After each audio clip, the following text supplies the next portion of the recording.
Welcome to St. Louis on the Air. I'm Sarah Fenske. On Monday, 7-year-old Xavier Usanga was playing in the yard, hours away from starting a new school year. Instead, the Clay Elementary School student was fatally shot. He's one of 4 St. Louis public school students lost to gun violence this summer alone. Here's Major Mary Warnicke, Deputy Commander of Investigative Services for the St. Louis Metropolitan Police Department, giving details on what's become a spate of violence. We are here today because we have a 7-year-old who will not be starting school today. We have a 10-year-old murdered not that long ago in the city of St. Louis who will not be starting school today. We have a 2-year-old murdered on Ferris not so long ago. We have a 3-year-old who was murdered on Michigan not so long ago. And I know, people know who shot and murdered these children. I know for a fact people know who is responsible. And we are not getting the calls that we need. We are not getting people knocking and demanding that we arrest these people. We need people to step it up. That was Major Mary Warnicke speaking with reporters on Tuesday. Joining me in studio to talk about how students are coping with Xavier's death is Megan Marietta, Manager of Social Work Services at St. Louis Public Schools. We're also joined by Kevin Hampton, the Executive Director of Communications at the Ferguson-Florissant School District. Megan Marietta, welcome to the program. Thank you for having me and engaging us in this important conversation. You've been with the St. Louis Public Schools for 10 years. Are the 4 deaths we've seen this summer, please tell me that's an outlier. It has been an outlier in recent years, but unfortunately, our district does deal with the death of many students over the course of every school year. This summer does seem to be more tragic in the sense that not only have we lost our 4 children, but St. Louis City has lost many other children to gun violence this summer as well. There's kids that aren't even old enough to go to school that were killed this summer. Correct, or children that weren't enrolled in our district specifically, but school-aged children that were still the victims of gun violence. And so for the 4 in your district this year, it's your job to manage social workers for the district and to coordinate crisis intervention teams. Tell us a little bit about what that means. What do you do to try to deal with after there's been a death like Xavier's? Well, it all begins with supporting our social workers and other school-based crisis team members, such as our guidance counselors and school nurses, and equipping them with the tools on how to respond to the students' needs, staff needs, as well as family members. And when social workers respond out to a building for a crisis intervention team, we have to be mentally and emotionally prepared to serve those students, families, and staff members. So part of it is just centering ourselves, learning how to take care of ourselves on an ongoing basis, and then being able to spring into action to respond to the needs that we're faced with in the buildings. Being able to help students process emotions, deal with the overwhelming sense of loss, as well as teaching them new coping skills. Kevin Hampton, you're with the Ferguson-Florissant School District. Thank you for joining us today. You've dealt with this issue a few times in the last year. How do you approach students after one of their own has been killed? So we've lost close to 10 students over the last year or so, and it's always a difficult time for students. One of the things that our district really is emphasizing at the start of this new year is this safety campaign and trying to help our students be aware of their surroundings and the actions of their fellow students, and so trying to create a safe environment where students feel comfortable coming to school. We know that not only in our community but in communities across St. Louis that there is this sense of fear that a lot of students have, and so we try to create a safe, stable environment. We're also launching district-wide as part of our restructuring plan the comprehensive integrated 3-tiered model of support. And so all of our staff are going through training over the course of this year to provide those supports for not only academics and behavior, but the social emotional supports that so many students need. So kids aren't going to social workers necessarily. The teacher is ready to handle that on their own. So we have universal supports that all the teachers provide, our counselors provide.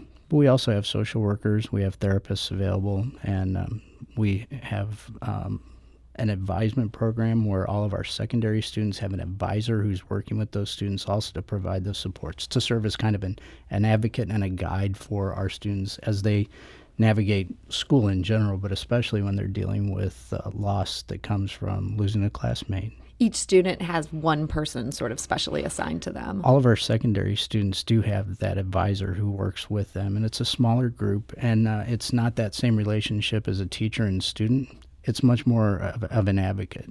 And I know that years ago when we started hearing about violence in schools, someone asked me as a teacher at that time, are you worried about something happening at your school? And I knew that the strength of our advisement program was going to help our kids be able to cope with things better than other places. And so I'm excited that has had a resurgence, and there's a new emphasis on that advisory program this year. Megan, what about in the St. Louis public schools? Are you waiting for students to come to you, or is there sort of a proactive attempt to say, this is a kid who might need some help? We are taking a proactive approach with 45 of our schools being involved in a trauma-informed learning collaborative. We also have an increased focus on physical and psychological safety in our buildings. So equipping all school-based staff with the tools to create safe environments, to reduce trauma triggers for our students. And Tell me what might be a trauma trigger. Trauma triggers really can range from individual students, but it could just be loud noises in the school, such as school bells. It could be somebody flickering on and off lights or being told to take a hoodie down. So it really does range, but it's being aware of what is a potential trigger and how can we intervene with our students from a space of wanting to approach them as to what's happening or what's been going on with them versus what's wrong with them. And are you also focused on, it sounds like, this safety aspect of wanting to make sure the school feels like it's 100% safe to kids? How do you do that when kids might be bringing in a knife from home, a gun from home, something where they're not even sure of the power of what they have, but it might well invade the school place? So we do have security officers in our middle and high schools to be screening for any weapons or items that should not be brought into school.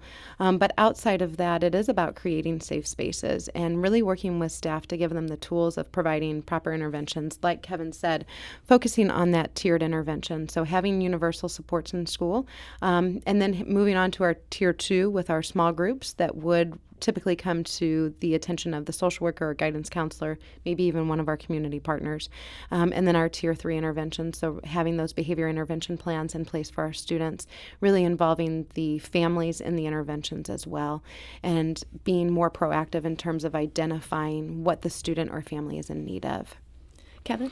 So we are also, along those same lines, we're launching this new safety and security plan called CUBES, and that is clear communication. So we're trying to keep those lines of communication open between students and staff and parents.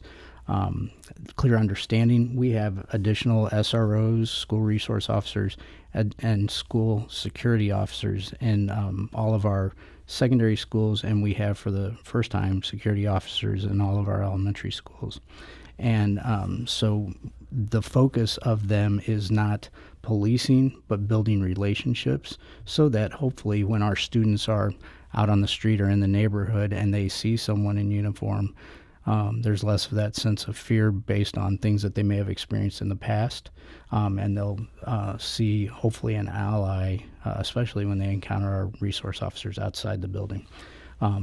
The B is book bags. We have, for the first time yesterday, students in our secondary schools had to use clear book bags to come into school. And you're giving those to the students? We are. All of our students received one. They also receive a little opaque pouch to hide personal hygiene items or other things that they don't want other students to see, but still provides a much greater measure of security. We found 3 guns in our school last year. They were all in book bags. And what age level are we talking? These are high school students. High school, okay.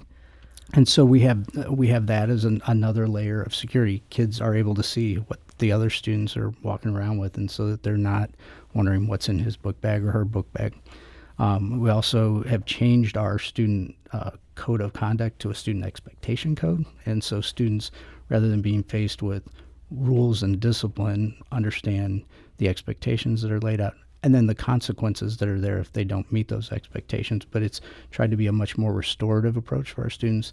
And then also those clear supports, and that ranges from trauma-informed approaches, understanding that students act and react the way that they do in school, often because of trauma that they've experienced, and along with the other things that we've talked about.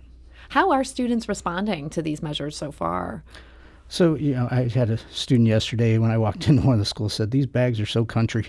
And I said, "Well, I've spent some time in the country. I don't know that I've seen anything quite this nice." But but the interesting thing is it seems like the students are probably embracing it better than maybe some of their parents are. Interesting. Because as parents, we look out for our kids and we want them to have a good experience in school. But as I've moved through, I've been in 13 of our schools in the last 2 days, and the students are just going about doing their thing. So there hasn't been a big backlash on clear backpacks or some of these other measures? There were a lot of conversations before school started, but now that they're in school, they're just doing school. Megan, has that been also the reaction in the St. Louis schools so far? So far this week, it's been school as usual. And when we are looking at creating those safe spaces, we're in our second year of really focusing on having students identify hotspot school spots in their buildings. And so we'll be looking at that again this year early on. Sorry, what's a hotspot school spot? A hotspot or a cool spot. A hotspot is an area in the building that children don't feel safe. And asking from their perspective, where in the building are you concerned to be?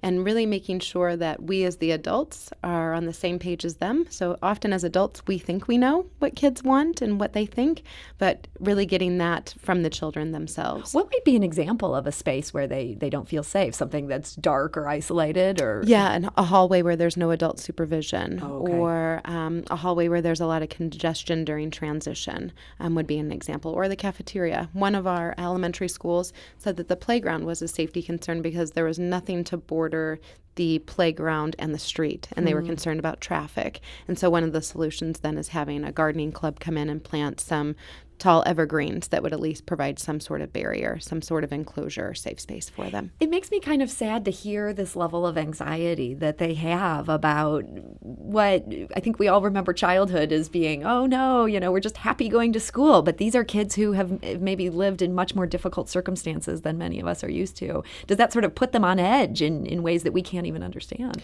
Yeah, I mean, when trauma is impacting your life or when safety is a concern, for many children, that internal alarm system is constantly flipped on. So they're hypervigilant about everything that's going on around them. And often that's when we see those really intense, strong reactions because they are in that constant protection mode, hypervigilant about everything that's going on around them. And so sometimes the fear is real and sometimes it is skewed because of other experiences. But our job is to help ensure their psychological and physical safety, no matter what the situation. Kevin? I think there's always that danger of a single story and assuming that all of our students have experienced trauma. But the reality is that many of our students have experienced some level of trauma. And just like you said, for most of us, especially us being white, going to school, I went to a suburban school as a kid. I didn't have any of these things ever cross my mind. And so that is a piece of the work that needs to be done so that our adults in our buildings understand the trauma that our students have been through and then respond to students in a way that that respects and acknowledges them, preserves their dignity, and then also helps them navigate those places where the trauma impacts their performance and their behavior. Yeah, and Kevin brings up a very valid point about trauma, and not that every child has experienced trauma. And trauma is really identified by the individual person. What's traumatic for you might not be traumatic for me. And what we often see with our children and families is that they don't identify an experience as traumatic. And often, especially when it's coming to the experience of loss, it is an experience that our children unfortunately experience time and time again. And we are seeing that our children are desensitized to the loss, and that when we are going for a crisis team, some children don't come and utilize the team. Some staff won't utilize the team because unfortunately they're becoming numb. On that very sad note, that was Megan Marietta, Manager of Social Work Services at St. Louis Public Schools. We also talked today with Kevin Hampton, a spokesman for the Ferguson-Florissant School District. Kevin and Megan, thank you so much for joining us today. Thank you for having us. Thank you for having this important conversation. This is St. Louis on the Air on St. Louis Public Radio, 90.7 KWMU.